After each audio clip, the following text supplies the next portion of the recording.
Salam alaikum wa rahmatullahi ta'ala wa barakatuh.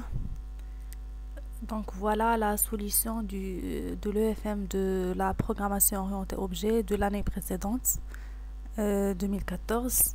Donc la première question, c'est la création d'une classe abstraite personne. Voilà. Donc déjà on met abstract, classe, on donne le nom de la classe. Les deux attributs de la classe abstraite personne sont nom et prénom. Ce sont des attributs string comme étant une classe abstraite, c'est-à-dire que ce sera obligatoirement une classe mère, des classes filles qui seront des classes concrètes à utiliser par la suite. Donc c'est mieux d'utiliser la visibilité protected au lieu de private. Voilà, par la suite on crée le constructeur initialiser les attributs et on crée un constructeur de recopie avec comme paramètre une personne et on va essayer de créer un objet qui s'appelle 10 comme une copie de P. Donc le nom de 10 c'est le nom de P et le prénom de 10 c'est le prénom de P. Voilà, pour les getters et setters c'est simple, c'est la même chose, donc voilà. Et pour la méthode toString, c'est une méthode comme vous l'avez déjà vu. C'est une méthode qui se trouve dans la classe object. Donc on utilise le mot-clé override pour la redéfinir. Et c'est une méthode qui retourne un string. Donc on met return et on donne les éléments qu'on a. On met ici 10.getNom ou directement le get. Voilà donc la création de notre classe abstraite personne. La deuxième classe à créer, c'est une classe employé qui sera une classe fille de la classe personne. L'employé a un nom et un prénom et aussi il a sa matricule. Donc on ajoute juste pour les attributs l'attribut spécifique. Et les attributs hérités, on ne les ajoute pas, ils existent déjà dans la classe mère. Voilà, donc par la suite, on a dit qu'un employé est là des enfants, c'est-à-dire une liste des enfants. Il peut avoir 0, 1 ou plusieurs enfants. Donc, on va essayer d'utiliser une liste. Vous avez le droit d'utiliser les listes, l'htable ou bien sûr un tableau statique. Donc, nous, on a utilisé ArrayList, donc on va essayer d'ajouter un attribut de type ArrayList nommé liste enfant. Voilà, donc si on crée correctement les attributs, le reste sera simple. On ajoute un constructeur d'initialisation, donc on n'oublie jamais d'initialiser le nom et le prénom hérité de la classe mère personne. Puis on ajoute un pour initialiser matricule et un troisième paramètre pour initialiser notre liste d'enfants si bien sûr on veut. Sinon on laisse la liste vide. Donc déjà on donne le N et le P à la classe de base pour utiliser le constructeur d'initialisation de la classe personne et on s'intéresse juste aux attributs spécifiques de la classe fille employée. Voilà. La même chose pour le constructeur de recopie. On essaye d'ajouter donc déjà un paramètre de type employé et on essaye de créer un objet de même information que l'objet E. Donc déjà pour le nom de l'objet à créer, c'est le même nom de E. Le prénom, c'est la même chose. Matricule de l'objet à créer, c'est-à-dire 10, c'est la matricule de l'objet E et aussi pour la liste d'enfants. Voilà, une fois on a créé les constructeurs, on peut aussi ajouter les getters comme ce qui est demandé dans le FM. Donc on ajoute bien sûr juste le get et le set de la matricule et de la liste. Donc pour la liste c'est simple, on utilise la liste comme type simple, donc pour les get et aussi pour le set. C'est un type comme int, comme float. Voilà, c'est bon. Donc à la fin on ajoute une méthode toString. Donc voilà la méthode toString qui permet de récupérer les informations d'un employé. Donc déjà, on ne met pas return directement parce qu'on a une liste des enfants, c'est-à-dire plusieurs enfants. Une fois on dit plusieurs, c'est-à-dire qu'on doit avoir une boucle. Donc voilà, on récupère les informations de base qui sont le nom et le prénom. Par la suite, on ajoute les informations simples, c'est la matricule. Et pour la liste des enfants, on essaye d'utiliser une boucle qui peut être une boucle for each ou bien une boucle for simple. Donc si on utilise for each, on prend E comme objet en général parce que l'array list contient des objets de façon générale, et on peut aussi utiliser au lieu d'objet ici enfant directement. Donc si on le prend en tant qu'un objet, donc E sera in dans la liste. Donc on récupère, on met 10 points juste l'attribut directement liste enfant ou bien le get, la même chose. Donc le résultat va contenir le E après le cast. Donc on rend E comme enfant et on prend ses définitions. Ok, bien sûr, on va voir par la suite la méthode toString qui se trouve dans la classe enfant. Voilà. Et à la fin, on retourne res qui contient les informations de base et les informations des enfants. Voilà, ça c'est la méthode toString. On laisse la méthode ajouter enfant et supprimer enfant pour la question suivante. On passe directement la classe enfant. Donc déjà la classe enfant, c'est une classe fille de la classe personne, la classe abstraite personne, c'est-à-dire qu'un enfant elle a un nom et un prénom et une date de naissance. Donc comme pour employé, on ajoute juste l'attribut spécifique, date de naissance de type datetime. Bien sûr ici on ajoute private, la visibilité. Voilà, donc on ajoute le constructeur d'initialisation. On n'oublie jamais de récupérer aussi les variables qui concernent les éléments hérités, qui sont le nom et le prénom, ainsi que la date de naissance. On donne à la base les informations qui concernent ce qu'il doit initialiser, donc les attributs hérités. On s'intéresse à notre attribut spécifique dans le constructeur d'initialisation ou le constructeur de recopie. Bien sûr, avec la syntaxe du constructeur de recopie qui permet d'avoir comme paramètre un objet de même type que la classe. Voilà, on ajoute le get et le set de l'attribut spécifique et on n'ajoute pas les getters et les setters des attributs hérités parce qu'ils se trouvent déjà dans la classe mère. Voilà. On finalise notre classe avec la méthode toString qui prend les éléments hérités de la base, donc base.toString pour récupérer les informations qui concernent le nom et le prénom, et puis la date de naissance. Voilà ce qui concerne donc notre classe enfant.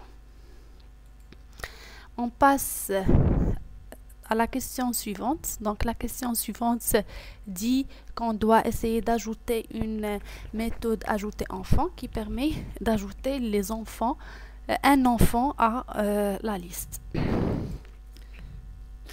Voilà, bien sûr, on ajoute un enfant à la liste directement avec cette ligne. Mais dans le FM, vous avez une contrainte qui dit que pour ajouter un enfant à la liste, on doit l'ajouter avant que son âge sera 15 jours ou plus. Donc c'est pour cela qu'on doit en premier temps déjà créer une exception. Donc comme vous connaissez déjà, pour créer une exception, on ajoute une classe qui sera une classe fille de la classe exception. On peut ajouter un constructeur qui permet d'initialiser et de personnaliser le message d'erreur. Et donc, après la création de l'exception date invalide, on passe la méthode d'ajout. Voilà. Donc, c'est mieux de faire la différence entre les dates. Sinon, on peut utiliser juste la différence entre le jour. Mais c'est mieux d'utiliser. Donc, si jamais on va essayer d'utiliser cette première solution, par la suite, je vous donne la solution la plus correcte. Donc, si jamais on prend int comme int diff, donc diff comme la différence entre le jour d'aujourd'hui et le jour de la date de naissance. Donc, si diff est inférieur à 15, on va créer le E, l'enfant E, correctement. Sinon, on va lever l'exception, date invalide, et on donne ici un message d'erreur qui sera affiché si jamais l'erreur est générée. Donc, sinon, pour la deuxième solution, au lieu d'utiliser juste la différence entre les jours, on utilise la différence entre les dates. Donc, on note que ça c'est juste méthode 1. On va voir le problème de cette méthode. Donc déjà on passe la deuxième méthode. On va essayer d'utiliser une méthode qui s'appelle compare to. Donc pour cela je vous donne un peu de syntaxe à l'intérieur. Voilà. Et donc pour la méthode qu'on va essayer d'utiliser, c'est la méthode compare to qui a la syntaxe donc ça. Donc compare to, il admet un paramètre et bien sûr on va l'utiliser avec un autre. Donc si jamais je mets D1 point compare to D2, D1 et D2 ce sont des dates c'est date time. Donc compare to, il retourne un entier qui peut être 0, moins 1 ou 1. Si la valeur de retour de la méthode compare to est 0, c'est-à-dire que les deux dates sont égales. Si la première date est inférieure à la deuxième, donc la méthode retourne moins 1, et bien sûr dans le cas qui reste, la méthode retourne 1. Voilà, on va essayer de récupérer notre différence. Donc pour nous, on va utiliser compare to entre la date d'aujourd'hui, et df, ou bien ici on va récupérer la date de naissance, c'est e.get date. Voilà, e.get date. Add days, j'ajoute à la date de naissance 15 jours pour voir est-ce que la date d'aujourd'hui elle est inférieure ou égale ou supérieure à la date de naissance plus 15 jours. Si bien sûr A égale, donc on met ici if A égale pour notre cas. Donc pour nous on doit avoir la valeur moins 1 comme valeur de retour, c'est-à-dire que la date d'aujourd'hui elle est inférieure à la marge 15 plus la date de naissance. Donc si A égale à moins 1, on va essayer d'ajouter, voilà, on copie toute cette partie, on ajoute l'enfant à la liste, else, on récupère, on lève l'exception. Voilà. Donc la différence entre cette méthode qui utilise la méthode compare to et la première méthode, c'est que pour la première méthode on utilise juste le composant day, alors qu'on peut trouver deux dates différentes en ce qui concerne le composant du mois ou de l'année.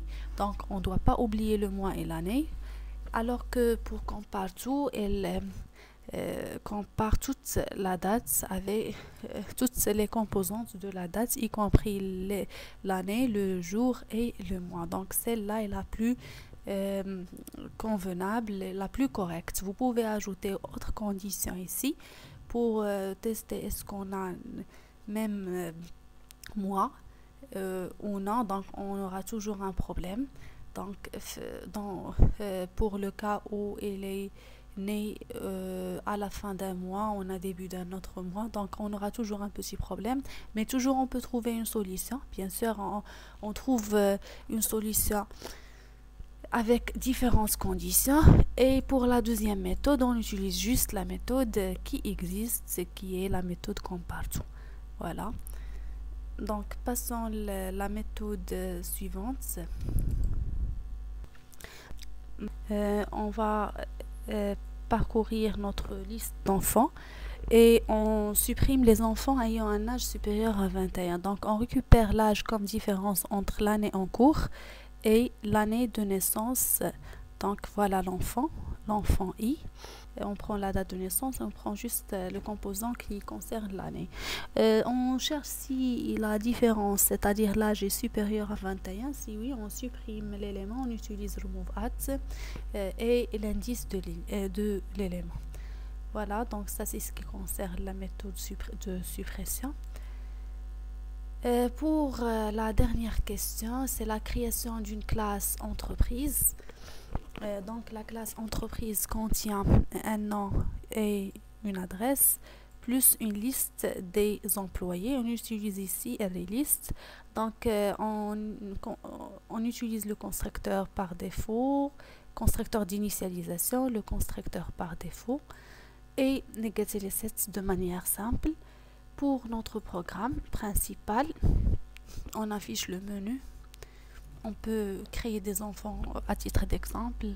Donc pour le premier case qui permet de créer une entreprise, on met E égale à new entreprise. Donc c'est la création d'une entreprise vide. Pour le deuxième choix, c'est ajouter un nouveau employé à la liste des employés. Donc la première chose, c'est de créer un employé avec les informations saisies par l'utilisateur. On peut aussi ajouter le L, c'est la liste des enfants, mais pour l'instant, il n'y a aucun enfant dans la liste. Donc, on essaie de demander à l'utilisateur de saisir s'il veut ajouter des enfants ou non. Donc, s'il donne un, on ajoute des enfants. Ça, c'est à titre d'exemple le EF1. Sinon, on demande les informations avec le readline. Donc, je suppose ici que j'ajoute 3 enfants, EF1, EF2, EF3.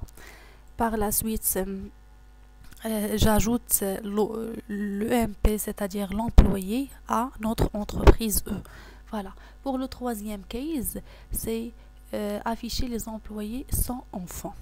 Donc, tout simplement, on va essayer de parcourir notre liste avec la boucle for ou for each. Donc, on cherche si notre liste contient aucun élément, c'est-à-dire le compte égal à 0, c'est-à-dire que l'employé n'a pas d'enfant, on affiche ces informations, sinon on le saute. Voilà. Pour le quatrième choix, c'est affichage de la liste des enfants d'un employé. Donc tout simplement on parcourt la liste des enfants d'un employé. Donc donner le matricule de l'employé. On prend EM, donc déjà on parcourt la liste des employés de notre entreprise. On cherche parmi les employés ceux qui ont ou bien celui qui a la matricule égale à M. Si on le trouve, on affiche sa méthode toString qui permet d'afficher ces informations ainsi que les informations qui concernent ces enfants. Voilà, donc pour le 5, c'est pour quitter le programme. Voilà, donc au revoir tout simplement. Default, c'est si jamais on n'a pas une application, un des choix. Et voilà, on sort. Bien sûr, on n'a pas oublié d'ajouter notre try. Voilà, le try. Et d'ajouter à l'intérieur notre catch qui concerne la date de invalide, c'est-à-dire l'exception personnalisée qu'on a créée. On peut aussi ajouter un catch qui concerne tout autre type d'exception, donc catch exception de façon générale. Voilà, donc merci pour votre attention. On se revoit dans la vidéo suivante. Merci.